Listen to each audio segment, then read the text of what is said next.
అనకాపల్లి జిల్లా సబ్బవరం మండలం గుళ్ళపల్లి జంక్షన్ దగ్గర వాహనాలు తనిఖీ చేస్తుండగా కొత్తవలస నుంచి సబ్బవరం వెళ్తున్న లారీని ఆపి క్యాబిన్ వెరిఫై చేయగా 456 గంజాయి ప్యాకెట్లు WJ 912 కేజీలు లభ్యమయ్యాయి. సుమారు దీని విలువ 45 లక్షల రూపాయలుగా అంచనా వేశారు. ఒరిస్సా రాష్ట్రంలోని మల్కనగిరి దగ్గర నుండి ఈ అక్రమ రవాణా జరుగుతున్నట్లు విచారణలో భాగంగా నిందితులు తెలియజేశారు. సుమారు ఈ అక్రమ రవాణాలో ప్రత్యక్షంగా 2 ఇంకొక 5 పరోక్షంగా ఉన్నారని ఇన్వెస్టిగేషన్లో తెలియజేశారు. వీరి వద్ద నుండి సుమారు 15,000 రూపాయలు నగదు, 4 సెల్ ఫోన్లు రికవరీ చేసినట్లు ఎస్పీ దీపికా పటేల్ మీడియా సమావేశంలో తెలియజేశారు.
సబ్బవరం పోలీస్ స్టేషన్ లిమిట్స్ లో 912 కేజెస్ గాంజా పట్టుకుంటాం జరిగింది.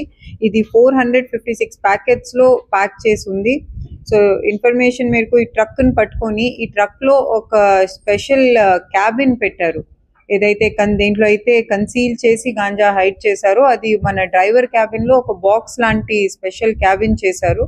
దేంట్లో అయితే ఈ గాంజా ప్యాకెట్స్ దొరికినాయో ఇప్పటికి మనం 2 అక్యూజ్ ని అరెస్ట్ చేశాము. డ్రైవర్ ఇంకా డ్రైవర్ తో పాటు ఉన్న హెల్పర్ ని అరెస్ట్ చేయడం జరిగింది. వీళ్ళని ఇంట్రోగేట్ చేసి మనం ఈ కేసులో ఫర్దర్ లింకేజెస్ ఎస్టాబ్లిష్ చేస్తాము. అసలు ఎక్కడి నుంచి తీసుకొచ్చారు, ఎక్కడికి తీసుకెళ్తున్నారు, అవన్నీ లింకేజెస్ కూడా ఫర్దర్ ఎస్టాబ్లిష్ చేస్తున్నాము. వీళ్ళ దగ్గర 4 సెల్ ఫోన్స్ కూడా సీజ్ చేస్తాం జరిగింది. టోటల్ 55 lakhs పైన worth property was seized in this case. ఇలాగే ఈ డిస్ట్రిక్ట్ లో ఇంకా ట్రాన్స్పోర్టేషన్ ఆపడానికి మనం ఒక యాంటీ నార్కోటిక్ టాస్క్ ఫోర్స్ కూడా డిస్ట్రిక్ట్ లో కాన్స్టిట్యూట్ చేస్తాము. ఈ టాస్క్ ఫోర్స్ కింద special anti narcotic beats serve చేస్తాం జరుగుతుంది డిస్ట్రిక్ట్ లో. ఆ బీట్స్ వాళ్ళు ఇలాంటి ఇన్ఫర్మేషన్ కలెక్ట్ చేసి ఫర్దర్ మన డిస్ట్రిక్ట్ లో ఈ గాంజా ట్రాన్స్పోర్టేషన్ తగ్గించడానికి స్టెప్స్ తీసుకుంటారు.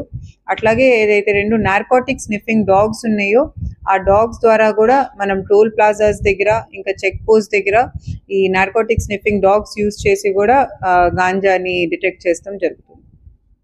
ఎవరికైనా క్వశ్చన్స్